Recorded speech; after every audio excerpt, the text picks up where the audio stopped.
ต้มข้าวเปียกกินใส่ขอเบิ่งเลยปึ๊บมันเอาตั้งไปเบิ่งไปพี่น้องแกเสืออยู่บนบ่มีเครื่องนุ่งลูกก็เปียกข้าวกินอันนี้ป่ะโอ้ต้มข้าวใส่ยังแน่นี่ใส่เผ็ดไปเกลือเป็นนัวเลยมะเขือเกลือเป็นนัวโอ้ยจับบ่ใส่ไปก่อยจ้าสบายดีพ่อแม่พี่น้องสบายดีพอลีสบายดีเจ้าเห็นบ่คือชาวมันชนคือตาเห็นแล้วเรียนชาลันแปดนี่จะได้เนาะทุกอย่างปากมองนี่หาเต่าคิดขำนี่จะได้นี่พี่น้องคือมื้อนี้บ่าวทิศสิมาสัมภาษณ์เพิ่นอีกเทื่อเนาะเพราะว่าดนแล้วบ่ได้มาหาเพิ่นคือบ่าวทิศมาในคลิปมื้อนั้นก็มาหาเพิ่นอยู่เฮือนข้างแน่พี่น้องมา 3-4 เทื่อแล้วบ่เห็นเพิ่นอยากมาแวะลิ้นน้ำเพิ่นนั่นแหละพี่น้องเอ้ยดนแล้วบ่ได้มาเพิ่นกันเฮ็ดเวียกมาเมื่อยแก้เสืออยู่พี่น้องบ่ได้นุ่งเสือซ้ำเนาะท่านผู้ชมเอ้ยหาก็มาเฮือนฮอดชานจะไปเฮ็ดเวียกหยังก่อนพอดีไปเฮ็ดนั่นปลูกมันโอ้ไปรับจ้างปลูกมันรับจ้างปลูกมันแต่ละมื้อนี่คันเวิร์ดปลูกมันเลยก็ไปหาขอรับจ้างเขานั่นนี่แล้วเนาะเวียกงานไปครับก็สองก็สร้างไปซะแล้วพอได้กินครับก็สร้างขุดลักหัวน้ำเนาะขุดลักหัวก็สองก็สร้างไม่ได้ผู้ได้จ้างเลยเฮ็ดผู้ได้จ้างเลยเฮ็ดขุดลักหัวไปที่ท่านแล้วรายได้ได้สับบัดนี้ได้แน่ได้บ่เขาจ้างได้ก็มื้อ1,500,000มื้อ1,500,000บางมื้อก็ได้บ่บางมื้อก็บ่ได้บ่มื้อได้เฮ็ดจังได้บางมื้อบ่ได้เฮ็ดก็บ่ได้เด้อบ่โอ้มื้อได้ไปงานจังได้เงินมื้อได้บ่ได้ไปก็บ่ได้เงินไหนโอ้คือตอนนี้อยู่คนเดียวเลยเนาะเจ้าเว้าเจ้าซื้อยังมากกว่าเขาหลักนะของเจ้านะที่เซลใครโซลาเซลเขาหลักเอาอีกเขาหลักคือเฮือนเพิ่นพี่น้องมืดแต่พี่น้องเพิ่นบ่มีไฟฟ้าบ่มีน้ำเนาะท่านผู้ชมเลยเฮือนก็เท่าเทียนแหละถ่ายให้เห็นหลายเทื่อแล้วท่านผู้ชมเลยซื้อแผงโซลาเซลล์มาแล้วเขาเจ้าหลักของเจ้าเนาะเจ้าหลักโอ้เป็นได้เขาน้ำเจ้าได้ซะมีบ่เดี๋ยวนี้เลยได้บ่มีเลยบ่เขาน้ำกับบ่มีนะเขาน้ำพอได้กินอยู่แล้วก็น้ำโล2 โลเจ้าก็แก้เสื้อให้ยุ่งกินอะไรเนาะเฮือนเจ้ามีแต่ยุ่งเต็มหมดเลยนี่มึงกัดคอยลายตุ่มเลยพี่น้องเลยฮ้อนอยู่ว่ะฮ้อนเนาะมาเฮ็ดเวียกยุ่งกินเราเลยพี่น้องระวังได้เป็นไข้ได้ยุ่งกินนี่ได้โอ้ยพี่น้องจะเชียร์จังใดเพิ่นก็ทุกข์ยากปากมองเนาะบ่ดีหาอยู่หากินกับได้ไปอยู่บ่ไปหาอยู่หากินแบบหาไปหาหน่อไม้วัวมันไปอยู่ไปบ่ไปหาทางใดแล้วบัดนี้กูแล้วหัวจะยืงกูแล้วตัวไปจากลักแต่นี่ครับไปถั่วแต่ยังลักปลายอยู่แล้วลักปลายโอ้ไปไม่เห็นบ่ลักปลายหัวแต่ยังบ่แม่นเนาะนั่นลัก1 2 ลักพุ่นแล้วหยังใกล้ได้ครับเบิ่งนะลัก2 ลักพอลี่พี่น้องเป็นอยู่คนเดียวอยู่มาดนแล้วพี่น้องลูกเต่ากับบ่ได้มาหาพี่น้องเลยลูกกับคนน้อยกับไปหารับจ้างหากินข้าวกะตามกลางบ้านไปอยู่เพื่อหลังใดกับกินเพื่อหลังนั้นว่าซั่นซะเฮ็ดเวียกซอยเขาแหละลูกเราก็ใหญ่แล้วจักวันจักปีก็ลูกเจ้านะ13 ปี13 ปีเจ้าน่ะจักปีแล้วพอดี60 ปลายปีนะ60 ปลายปีแล้ว67 ปี58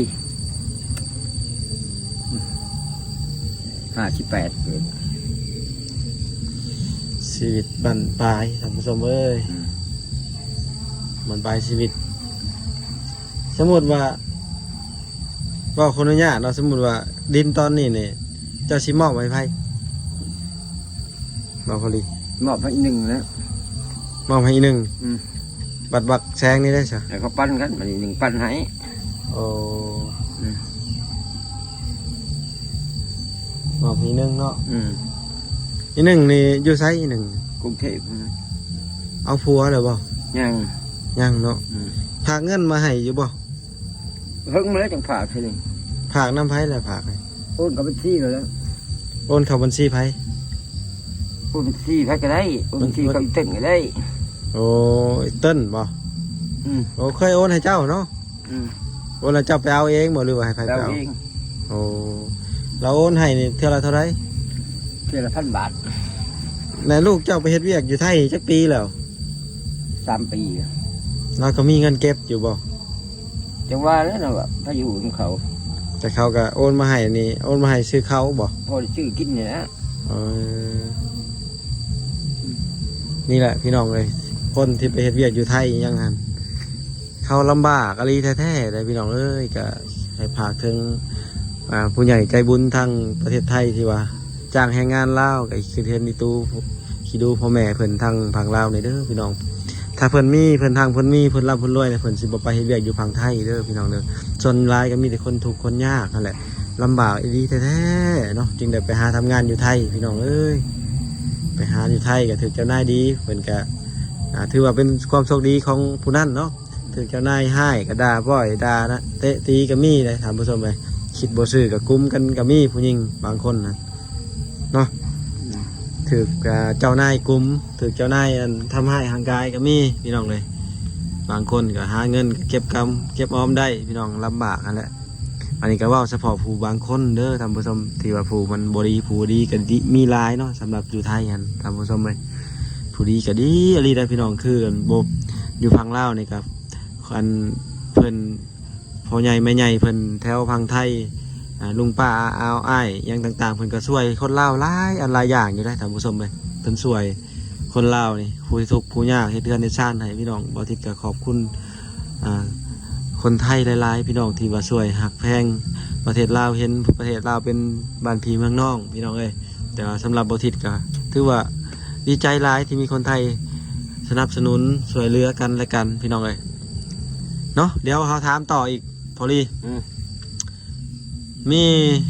นางนึ่งหรือกันนางยังอีกไหนก็ลูกเจ้า ไม่ นางไม้นางไม้น่ะจักปีแล้ว 14 ปีเนี่ย 14-15 ปีแล้วนางไม้นี่ไปอยู่ไสแล้วบัดนี้ อยู่หัวไก่ อยู่หอยใกล้เอาอยู่นำพายอยู่พุ่น เนี่ยผัวมันแล้วมันผัว โอ้เอาผัวแล้ว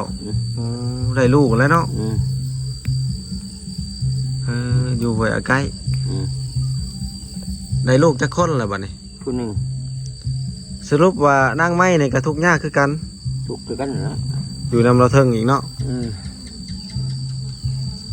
เคยไปเบื่อนเขาเจ้า ยังบ่ทันไปจริง เนี่ยคือเขา แล้ว คือเขาเอาผัวนี่แต่งดองข้างในบ่ แต่งแล้ว เสียเท่าไหร่ ค่าดองก็แค่20 ล้าน เขาจ่ายเมื่อบ่ จ่ายเบิด เงิน20 ล้านจะไปเฮ็ดหยังล่ะบัดนี้ อยู่น้ำเอื้อยมันเลย โอ้อยู่น้ำเบื่อยเพราะว่าลูกเจ้านี่เอื้อยเป็นคนเลี้ยงแม่นบ่ ไปอยู่น้ำแล้วอยู่หัน โอ้ เบิกรถแย่งเลย แบบว่าตั้งแต่น้อยพุ่น บ่แล้วใหญ่เลยจังอยู่ แล้วเจ้าได้เท่าไหร่ราคาดองลูกบัดนี้ บ่ได้นะ บ่ได้เลยเอาถือว่าเอื้อยเอาหมด หมอมาเขาเป็นเขาเจ็บเป็นมากเขาเป็นผู้เบิ้ง โอ้เอื้อยเจ้าอยู่เท่าไหร่เลยเดี๋ยวนี้ จำฉี่นี่เลย 34เอื้อยจริง เอ้ยเมียนะ ๆเอื้อยของเมียโอ้โดยพี่น้องเอื้อยของเมียเพิ่นแต่ว่าเมียเพิ่นขออนุญาตเพิ่นเสียไปแต่โดนแล้วพี่น้องเลยสาธุให้เพิ่นขึ้นสวรรค์ชั้นฟ้าเด้อเนาะลูก3 คนลูกกันเนาะแต่ว่าเพิ่นก็อยู่คนเดียวพี่น้องเอ้ยน้องแซงจักไปไสคำมืดยังบ่มาอยู่พี่น้องเอ้ยมาได้ทางใดนี่ล่ะ มาติ้ง อยู่เพื่อนเจ้าอยู่ไสโอ้มาหาน้องแซงบ่ฮะเฮ็ดกินยังน่ะมื้อนี้พอลี่ บ่ได้เฮ็ดนั่นแหละ บ่ได้เฮ็ดหยังเลยต้มข้าวเปียกกินใส่ขอเบิ่งหน่อย หม้อตั้ง ไปเบิ่งไปพี่น้องแกเสืออยู่มันบ่มีเครื่องนุ่ง ลูกก็เปียกข้าวกิน อันนี้บ่โอ้ต้มข้าวใส่ยังแน่นี่ แต่เผ็ดไปแต่เผ็ดเกลือเป็นนัวเลย มะเขือเกลือเป็นนัวโอ้ยสาธุสาธุไปก่อย ไป คือ มันไปนั่ง แท้งไงเด้ไปปลูกมันมื้อนี้ อืม มาแล้ว นี่ อยู่โรงเรียนแล้ว เขาจะออกไถนาอีก ลูกเพิ่นก็เล่ร่อนเลยพี่น้องหาลินแถวกลางบอกกลางบ้านเป็นตายานติดยาติดหยังสูบมาขี้หลักดมกาวนะพี่น้องเพราะว่ามันจักชีวะในๆคนบ่มีเงินเพิ่นก็ปล่อยไปตามลาเลยนั่นแหละพี่น้องเอ้ยกันว่าเฮาเลี้ยงคนเดียวเฮาก็บ่กลุ่มเลยปล่อยไปหาอยู่หากินตามภาษีภาษาเด็กน้อยนั่นแหละพี่น้องตามวิถีชีวิตมนุษย์ว่าซะดิ้นรนสู่เครื่องเจ้านี่ซื้อมายังไว้ก็บ่ยังเนาะรถถีบนี่เสียแล้วแม่นบ่ บางทีเขาก็เอาไปอะ โอ้ให้เอาไป เขาหลัก เขาหลัก เมื่อกินดอกนี่ไม่จันสีน้ำมาก็เอาไป บ่เห็นแล้วพูดอะไรเนาะผู้หลักนี่ก็ดิ เอาเบิด คันเพื่อนเจ้านี่สมมุติว่าคันมันแน่นหน้าก็คือสิมางัดเอาเนาะเขาเบิ่งเนาะ บ่งัดดอกกันเนี่ยนะ ฮะ กันเนี่ยนะบ่งัดกันเนี่ยนะ แล้วสมมุติว่าเพื่อนไม่แต่ย่านเขามางัดเอาบ่จัก บ่งัดดอกเห็ดเพื่อนชูงเห็ดประตูขึ้นไง เขาย่านมันงัดกระแจอีกเพิ่นตีกระแจ ว่าไปได้แล้วว่าบางทีโหดชะมานไปดอกนะ อ้าวอันนี้แหละเพื่อนเจ้านี่เขาเบิ่งนี่มันอยู่ป่าบัดนี้เนาะขี้หลักนี่ จับได้ก็มีแต่ยองมันลูกเดียวเท่านั้นแหละ ติดกล้องไว้เนาะ เออ ท่านได้ไฟฟ้าติดกล้องไว้เนาะ สมมติว่ามีเงินมีคำพี่น้องติดกล้องไว้เลยคนมาหลักแล้วก็เห็นหน้ามันกับไม้มันหลายปีแล้วเสียหลายอะไรอย่างเลยมันก็สิมีเงินให้อยู่บ่ว่าทำไมกันเนาะบ่มีดอกเนาะ นี่บ่มีจะเป็นแล้วบ่เอาของหมู บ่มีก็จับเข้าคุกแล้วเนาะ บ่มีเอาเขาคุกแล้วบ่ อืมแบบว่าทุกข์เท่าไรเพิ่นแห้งซ้ำเลยทำเพิ่มเลยเพิ่นเลยแห้งทุกข์เพิ่นแห้งมีคนมาหลักของเพิ่นอีกพี่น้องเข้าก็ยังหลักเอาแม่นบ่ ครับครับ อืมโหดอะไรเนาะ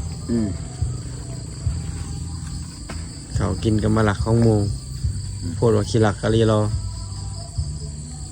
หลักกับบไดไกลดอกเพื่อนใกล้ๆนี่แม่นบ่ เดี๋ยวใกล้ เออนะระวังอันนี้จอยเขาหลักเอาไปกันนี่ ทางนำนี่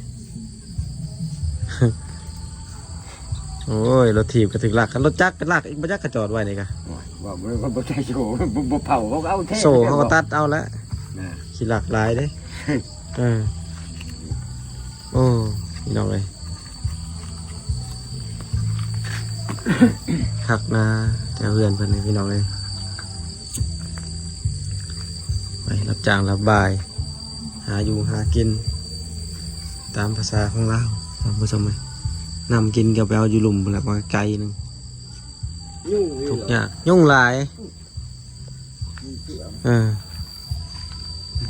น้องเสือแล้วพี่น้องเป็นปลูกมั่นในแถวนี้เต็มเลยท่านผู้ชมเลยทุกอย่างปากมอง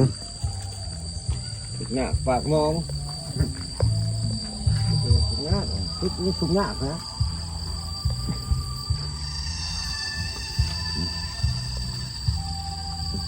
สูบยาอุดยุ่งเลยยุ่งหลายเลยสูบยาอุดยุ่ง เรียกได้อยู่นะกำนี่อยู่ สูบยาในเมื่อจากซ่องนี่ มือละช่องไฟ ซ่องเท่าไรบาทนี่ ช่องหนึ่ง6,000 6,000 กีบ เป็นเงินแล้ว12,000 นี่เราซ่อง แค่นั้นก็ สูบยาอุดยุ่งนะ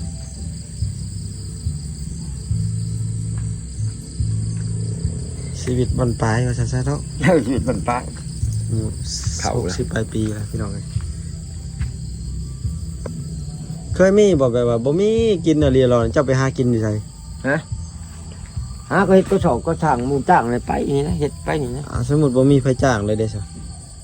เจะไป บ่มี หา ไปจ้างก็บ่ได้กินแล้วนะบ่ บ่ได้กินเลย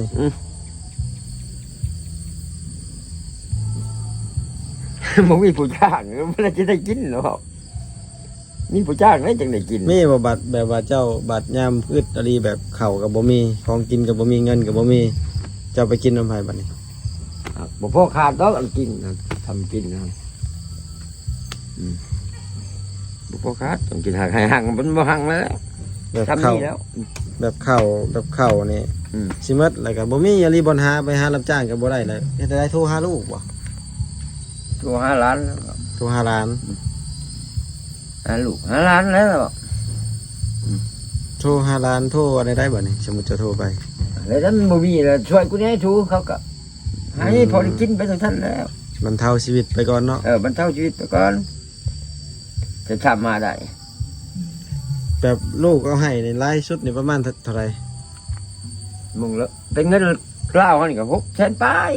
ไลฟ์ชุดแหละเนาะ หลายชุดแล้วนะ 1,000 บาทเนาะ 1,000เขาก็บ่มีใช่ไหม เคยมีบ่แบบเจ้าเป็นเจ็บเป็นไข้ บ่ บ่เคยเนาะ บ่เคยเป็น โอ้สุขภาพเป็นแข็งแรงพี่น้องเป็นบ่สู่ไข้ บ่ชูเป็นแล้วเจ็บไข้ อืมดังไพ่นี่เนาะ อืม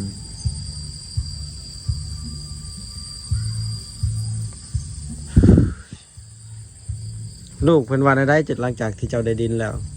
ลูกจะว่าได้ สิว่าได้ดีใจแล้วบ่ แล้วว่าได้เลย ได้แล้วบ่ใบตะดินได้แล้วเขาว่าครบชุดแล้ว อืม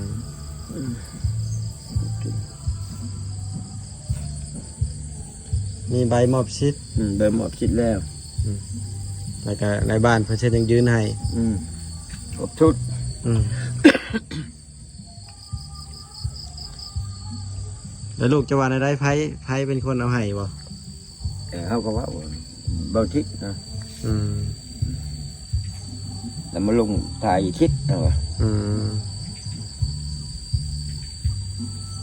คนบ้านเขานี่บ่บ้านเขานี่แล้ว อืม บ้านพวกชมไทยแล้ว อืมแล้วว่าได้อีกบ่นี่ จะว่าได้ก็บ่ทันนะ ก็บริษัทเมืองหลายเนาะ บ่ทันเลย ผู้ใดถามผู้ใด ลูกชายผู้อยู่ปากชีผู้เป็นทหาร โอ้ลูกชายบ่ อืม มีลูกชายอีกบ่ อืม อ๋อแสดงว่า4คนน่ะลูกเจ้าน่ะ 4 คน เป็นทหารกันแน่ลูกชายเจ้าก็เนาะ โอ้เป็นทหารแน่ บ่ได้มาเลย มา มาแล้วไปนอนใช่บัดนี้ ผู้จำสี โอ้บ่มานอนเดือนนี้เนาะ บ่มีแต่กังเวทมาที่รถจักรมาแล้วก็มื้อนอนพุ่น คันมากับไผมาคนเดียวบ่ มาผู้เดียว เออ มื้อนอนจำสีพุ่น อ๋ออืมทุกข์ยากว่าซั่นซะ อืม ลูกก็บ่มาอยู่นํไปอยู่นํพี่น้องคนอื่น ดูผู้เดียวอยู่กัน มีแต่ลูกคนเดียวอยู่นํเนาะ ออกแทงแล้วนำ อืมยุ่งหลายพี่น้องมันสูบยาอุดยุ่ง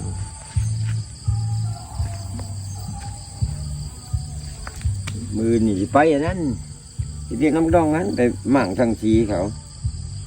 ใช่แม่ข่าวแล้วก็มุ้งมือมุ้ง2 ชั่วโมงก็แล้ว มันเว้าได้ล่ะ เขาก็ให้เนาะเป็นมือเนาะ แล้วก็เห็ดเมาแล้วก็มันน่าไปเห็ดทองแชนกีบหนึงนะเขาจ้าง อืม ทองแชนกีบแล้วก็ปั้นกันคน3 คน อืม ได้ผู้หนึงฮะ10,000นี่แล้ว เลย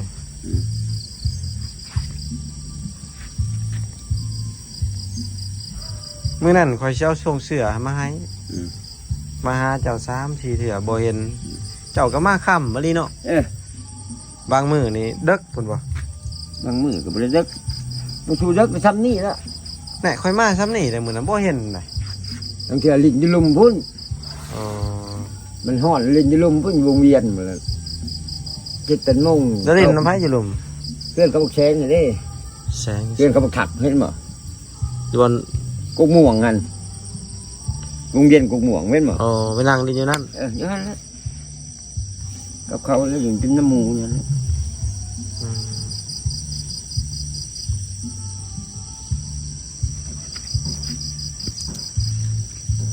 ยุ่งขนาดที่ยุ่งเลย ยุงหลาย มันจะนอนกลางคืนมันเข้าบ่ได้ต้องนอนกลาง ไม่ มื้อ ได้เลยนะพ่อ อืม กลางหมู่ได้ที่เขาได้เลยบอกกลางนั้นเขาไม่ได้แล้ว ได้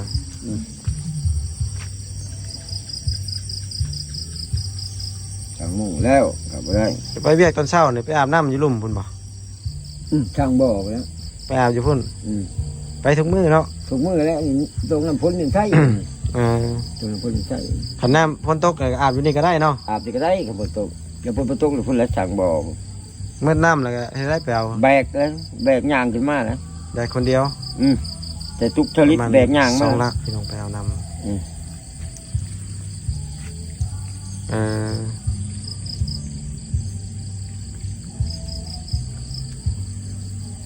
แบกเนาะ แบก อยู่นี่บ่มีห่วยวะ บ่มี อ๋อ บ่มี ตัวยุงลายพี่น้อง ยุ่งวู่ยุ่งอ่ะ ยุงลายมืดเลยโอเคเดี๋ยวหยุดคลิปสำนีก่อนท่านผู้ชมไปบ่ทิศก็มาอัปเดตชีวิตเพิ่นยังคือเก่าอยู่พี่น้องบ่มีเงินมีคำซื้ออยู่ซื้อกินนวดทั้งซะหารับจ้างรับบายลูกเต่ากับบ่มาหาป้าไอพออยู่คนเดียวว่าซั่นแหละหาลูกเต่าก็ทุกข์คือกันเด้บ่มีมุนมังบ่มีบ่เน็ตบ่เศร้าเพิ่นกันพี่น้องเอ้ยเขาก็ทุกข์คือกันเนาะจักเฮ็ดได้เขาเขามีเขาก็อยากให้ดอกพอก็สิอยากให้เนาะ ย่างบ่ได้ได้ย่างเขาบ่มีเฮ็ดได้เขาได้ ลูกเป็นทหารน่ะเราเคยให้อยู่บ่ เพิ่งให้ถึง ให้เท่าไรขนาด อาจจะแค่7%นี่แล้ว โอ้แบบนั้นแล้วอย่าง 1,000 บาทพี่น้องเลย เท่ากับบ่มีเฮ็ดเด้